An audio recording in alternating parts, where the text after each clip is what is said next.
મંડળનું આંદોલન છે। મહામંડળના પ્રતિનિધિનું સત્યાગ્રહ છાવણી ખાતે ઉપવાસ આંદોલન છે।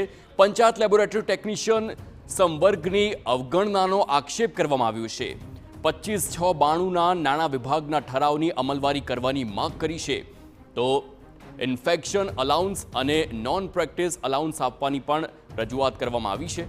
તો લેબોરેટરી ટેકનિશિયન અને લેબ અટેન્ડન્ટ આપવાની માંગ કરી છે। તો કોવિડ ગાળા દરમિયાનની કામગીરી માટેના ઠરાવનો લાભ આપવા માંગ કરી છે। અનેક કક્ષાએ રજૂઆત બાદ લેબોરેટરી ટેકનિશિયન મહામંડળના પ્રતિનિધિ બેઠા ઉપવાસ પર। માંગ નહીં સંતોષાય તો 11 તારીખે રેલીનું પણ આયોજન છે।